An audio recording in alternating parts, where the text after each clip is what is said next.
नमस्कार। नमस्कार दोस्तों। आज आप सब लोगों को पता है कि 1 जुलाई 2024 से जो हमारे नए कानून हैं, तीनों कानून, भारतीय न्याय संहिता, भारतीय नागरिक सुरक्षा संहिता BNSS, BNS और BSA, भारतीय सुरक्षा अधिनियम, ये तीनों पूरे भारतवर्ष में लागू हो गए हैं। अब इसमें सबसे पहले जो शुरुआत होगी और हुई है, जो 30 जून और 1 जुलाई की जो मध्यरात्रि को FIR दर्ज हुई हैं, अब नए कानून के हिसाब से, और नए कानून के हिसाब से ही तफ्तीश चल रही है। एक जो सबसे बड़ा महत्वपूर्ण केस जो होते हैं वो होते हैं रोड एक्सीडेंट के, और अभी तक काफ़ी रोड एक्सीडेंट के केस दर्ज भी हो गए होंगे, FIR भी दर्ज हुई है।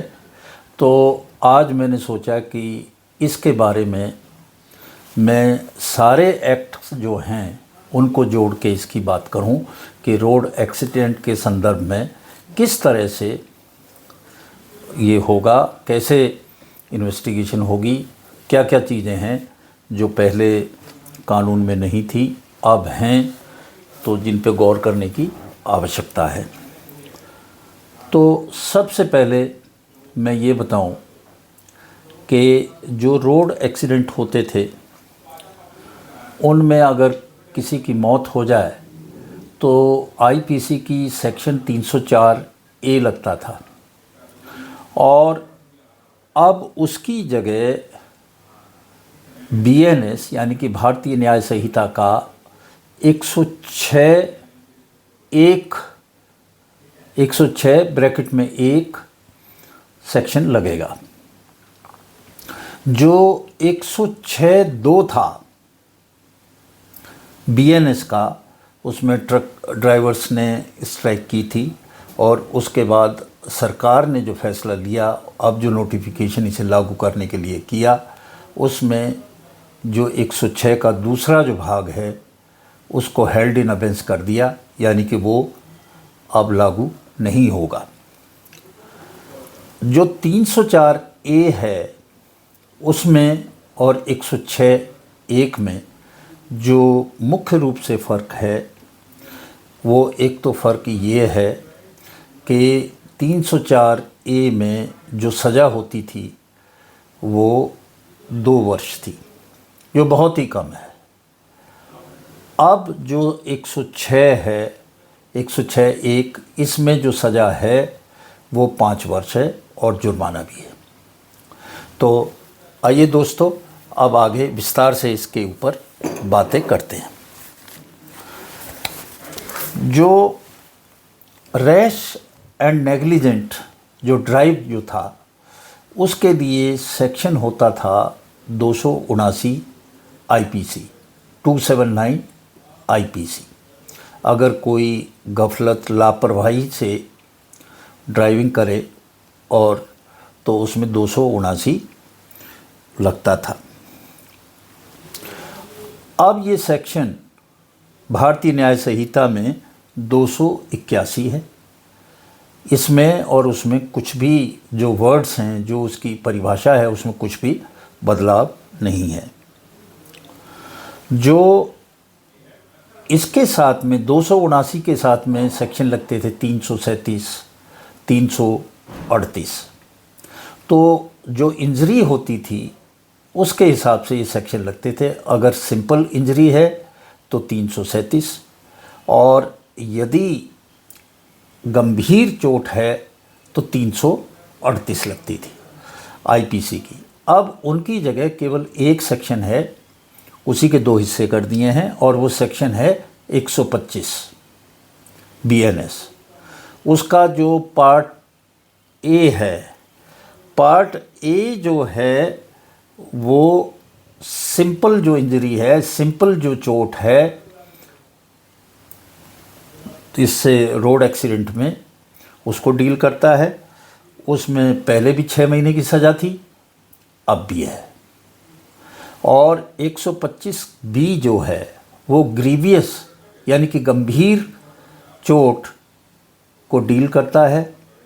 पहले ये 338 सेक्शन होता था, अब एक ही सेक्शन 125 में ए और बी भाग करके सिंपल और ग्रीवियस को कर दिया है। इसमें जो पहले था उसमें और अब में थोड़ा फ़र्क किया है।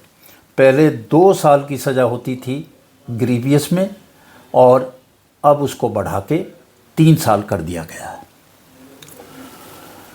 तो ये बातें मैंने बताई जो सेक्शंस हैं आईपीसी के और बीएनएस के, जो रोड एक्सीडेंट में काम आते हैं कि उनमें क्या क्या बदलाव हुआ है। अब जो 106(1) है उसमें जो मेडिकल नेग्लिजेंस है उसको भी जोड़ा है, पर दोनों में अलग अलग फ़र्क किया है। अगर ड्राइविंग करते हुए गफलत और लापरवाही से वो करता है तो और किसी की मौत वाक़या हो जाए तो 5 साल। उसी में आगे अलग से अगर मेडिकल प्रोसीजर करते हुए, कोई ऑपरेशन करते हुए किसी डॉक्टर से लापरवाही हो जाए तो उसके लिए 2 साल सज़ा है, 5 नहीं है। ये पहले भी 2 ही थी डॉक्टर के लिए, अब भी 2 ही है। शायद जो डॉक्टरों की आईएमए वगैरह है, जो एसोसिएशन है, उसके प्रभाव में ये आगे बढ़ नहीं पाई। अब ये बातें केवल सेक्शन की हुई। अब सेक्शन ही तो नहीं है, ये तो तीनों कानून बदले गए। तो उसमें जो गौर करने की बात है वो क्या है? अब गौर करने की बात है इसमें सबूत क्या है? पहले केवल जो प्राइमरी एविडेंस था वो आपका मौखिक जो है ऑरल एविडेंस होता था। भाई मौके पे चश्मदीद गवाह कौन है, उसने क्या देखा, ऐसा हुआ वैसा हुआ, जाके कोर्ट के सामने कहना। अब जो सेक्शन 57 है भारतीय साक्ष्य अधिनियम का, उसमें जो प्राइमरी एविडेंस का है उसमें इलेक्ट्रॉनिक एंड डिजिटल रिकॉर्ड को भी प्राइमरी एविडेंस में लेके आए। अब इसका प्रभाव एक रोड एक्सीडेंट में किस तरह होगा, ये किस तरह से लागू होगा रोड एक्सीडेंट में, ये समझने की बात है। तो इसमें जैसे कोई वीडियो वहाँ पे बनाया गया या कोई सीसीटीवी कैमरा वहाँ पे लगा हुआ है, अब उसमें वो रोड एक्सीडेंट जो है रिकॉर्ड हो जाए तो ये प्राइमरी एविडेंस है। और ये जो प्राइमरी एविडेंस है, अगर कोई आदमी मौके पे चश्मदीद नहीं है तो चश्मदीद गवाह जैसा काम करेगा सीसीटीवी, ये जो रिकॉर्डिंग है, और इसको प्राइमरी एविडेंस के रूप में कोर्ट में मान्यता है अब 1 जुलाई से, इससे पहले नहीं। अब इसके लिए एक चीज़ और कहने की ज़रूरत है कि बड़ा बहुत दिनों से चलता था कि बड़ा व्हीकल और छोटे व्हीकल के बीच में अगर टक्कर हो जाए, चाहे गलती छोटे की हो, हमेशा बड़े व्हीकल के ख़िलाफ़ कार्रवाई होती थी, उसी को दोषी बनाया जाता था, उसी के खिलाफ़ कार्रवाई होती थी। अब इससे छुटकारा इस नए कानून की वजह से अब छुटकारा इससे मिलेगा। अब ये छुटकारा किस तरह से मिलेगा? मान लिया जाए आप कार ड्राइवर हैं, आपने अपनी कार में 2 कैमरे लगा के रखे हुए हैं। एक कैमरा आपका फ्रंट पे है, एक बैक पे है, जो रिकॉर्ड भी कर रहा है। ये ज़्यादा कीमती चीज़ें तो होती नहीं, बहुत ही थोड़े से पैसों में इस तरह के कैमरे लग जाते हैं। आज इलेक्ट्रॉनिक आइटम बहुत ही सस्ते हैं, तो जो रिकॉर्डिंग हो रही है, अगर आपके सामने कोई पेडेस्ट्रियन, कोई और जो है गाड़ी वाला, कोई छोटे व्हीकल वाला, कोई बड़ा व्हीकल भी हो, कुछ भी हो, वो गलती करे तो वो रिकॉर्ड हो रहा है, और जो रिकॉर्डिंग है वो आपका सबूत है, पक्का सबूत है, जिसको कोर्ट में पेश किया जा सकता है। तो ये जो ड्राइवर गलती नहीं करते उनके लिए सबसे बड़ी राहत है। दूसरे की गलती में जब पहले फंसता था, अब इसमें फंसने की कोई गुंजाइश नहीं है। पुलिस भी इस एविडेंस को मानेगी और कोर्ट भी मानेगा, क्योंकि ये सेक्शन 27 में अब इसको जो है प्राइमरी एविडेंस का दर्जा हासिल है। अब इसके बारे में एक चीज़ और मैं बताना चाहता हूँ कि पुलिस ने ये जो एविडेंस है ये कोर्ट में रखा, तो अगर इसको डिफेंस का काउंसिल ये कहता है कि साहब ये तो गलत है एविडेंस, इसके साथ तो छेड़छाड़ हुई या इसमें कुछ और है, तो उसको ही ये साबित करना पड़ेगा कि ये गलत है। जो प्रोसिक्यूशन है जिसने इसको प्रोड्यूस किया है, उसके ऊपर इसका बर्डन ऑफ प्रूफ नहीं है। ये है उसके जो डिफेंस का है वो इसको साबित करे। अगर वो ये नहीं कहता तो इसको प्राइमरी एविडेंस शुरू से माना जाएगा।